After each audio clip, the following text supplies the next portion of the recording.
And then I started painting houses myself.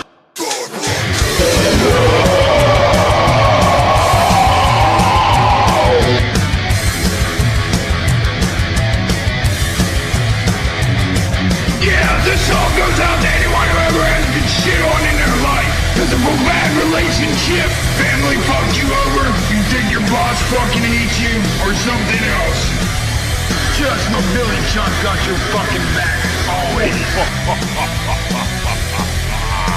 Fucking piece of shit.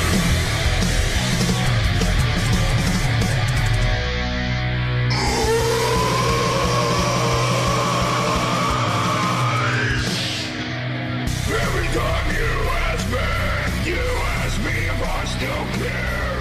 I just want to kill myself. Never wanted to until now.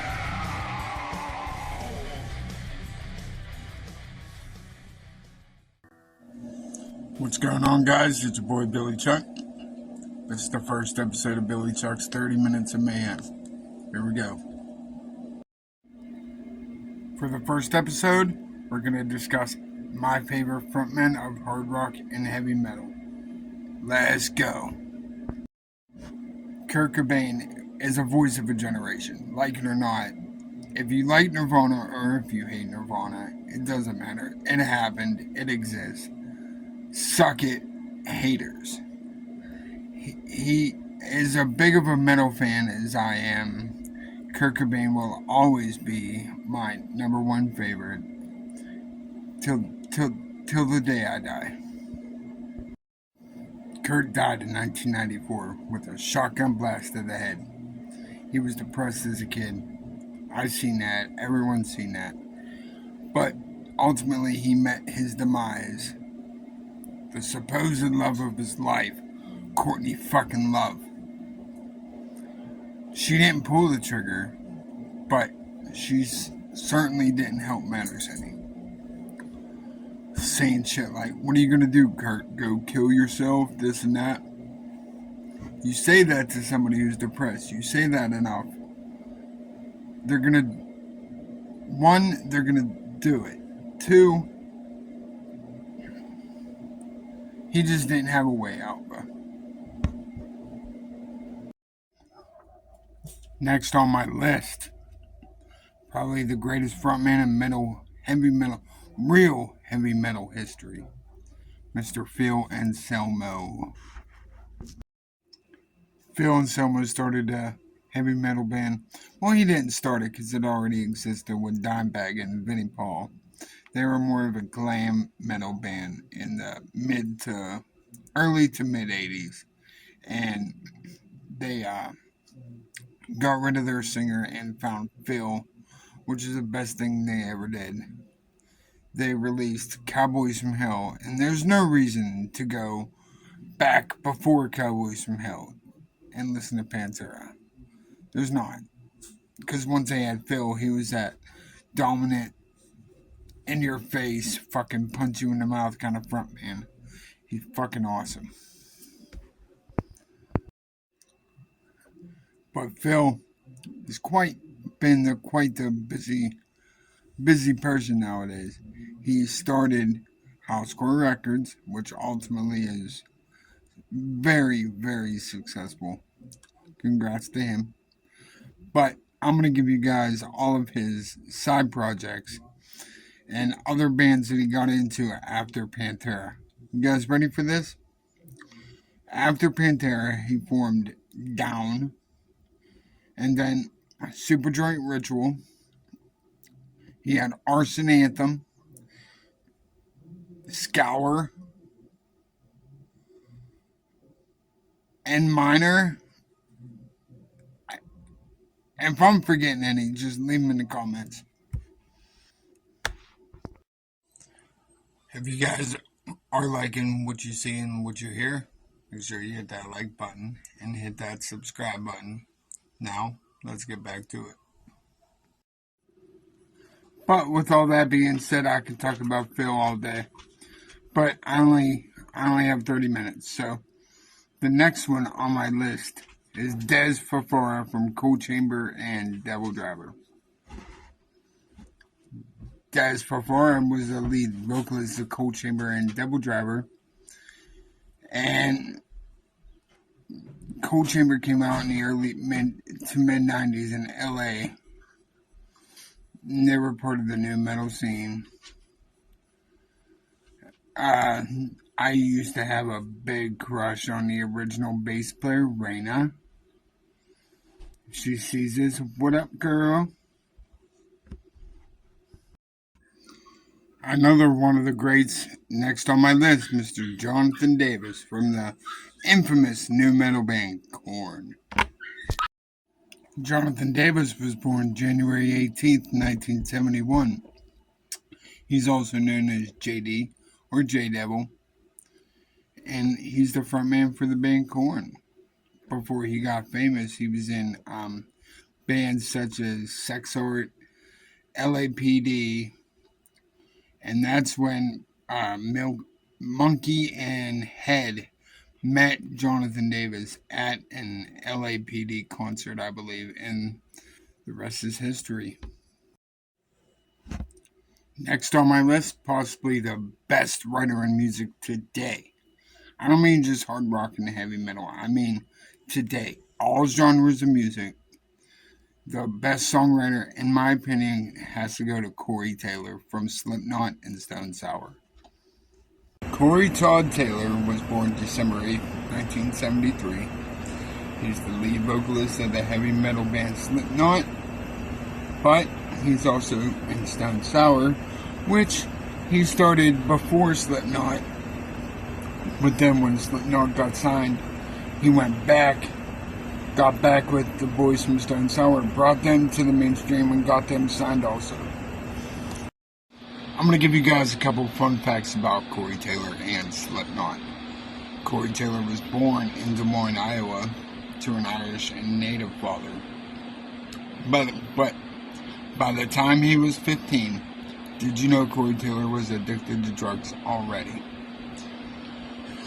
But he started his music career in '92 with the American band Stone Sour, which he and Ekman co-founded. But a little fun fact about Slipknot, they all wear masks, right?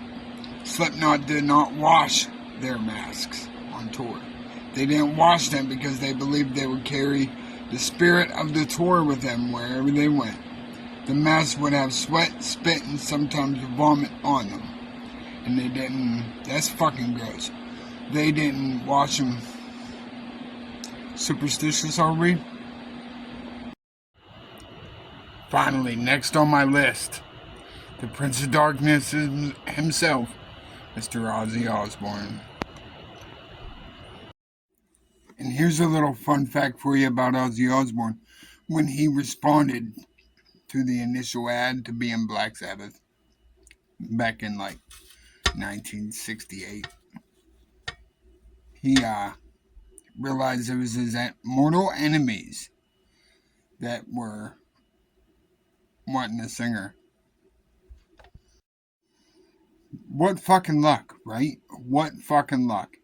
You respond to a band's ad, turns out you don't even like them. But further than that, obviously, they squashed it and became the first heavy metal band ever. And finally, next on my list, say what you want to, this is the king of shock rock, or shock metal, or whatever you want to call it, but Marilyn Manson. Did you guys know that Marilyn Manson's real name, his real name, was Brian Hugh Warner? Riddle me that one. I guess the whole band took names after celebrities and first name celebrity, last name serial killer. Like Madonna, Wayne Gacy. Ginger Fish. Marilyn Manson. Twiggy Ramirez. Shit like that. And my next one has to go out to Layne Staley. Layne Staley from Alice in Chains. So painful his words were, man. It's a damn shame. You know, he died in 90... No, I think it was in the 2000s or something. I'm not sure. Anybody knows, leave it in the comments. But before Alice in Chains, he was in a glam rock band. They called themselves Sleaze. S-L-E-Z-E. And they played in full-on drag and later changed their name to Alice in Chains. Bet you didn't know that.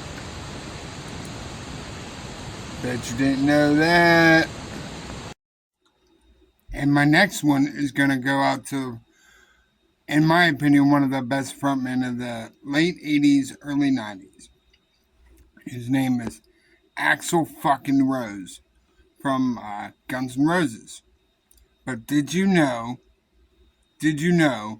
his real name was William Bruce Rose Jr.?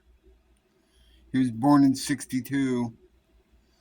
He was named one of the greatest singers of all time by various media outlets, including Rolling Stone.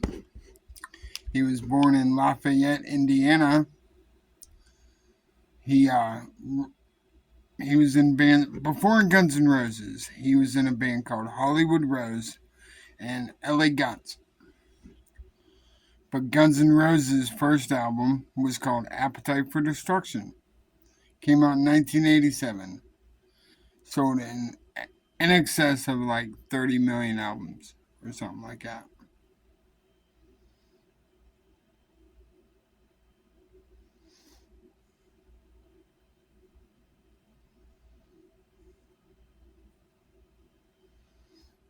I remember watching one thing.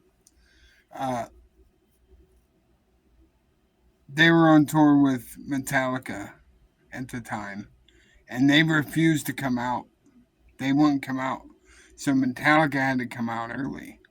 That, you know, as a musician, that would piss me the fuck off. Honest to Christ.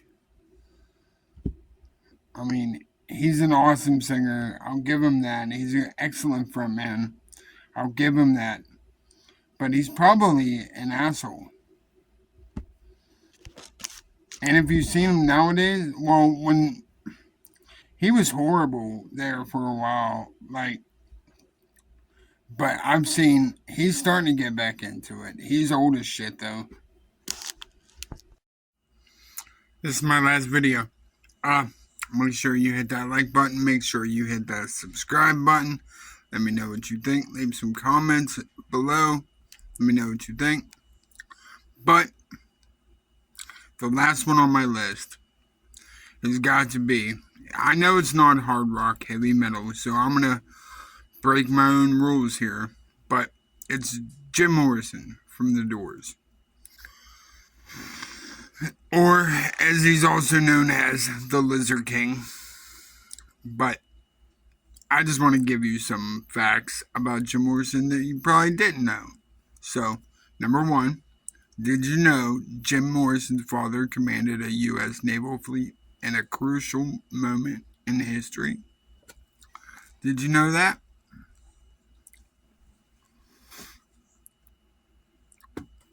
Another one for you.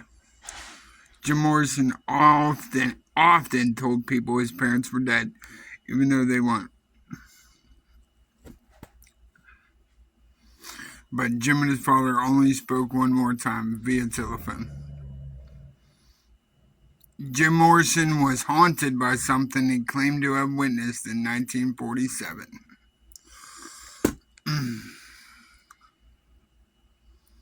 And if you watch that movie, The Doors, it's a good movie. Val Kilmer, he plays an excellent Jim Morrison. But a truckload of Indians had either hit another car or something. There were Indians scattered all over the highway, bleeding to death, Jim Morrison said. The rocker believed the souls of maybe one or two of those Indians landed in his own soul, which was like a sponge, ready to sit there and absorb it, he said. But another fun fact, Jim Morrison got married in a pagan ceremony. I didn't know that. I didn't know that either.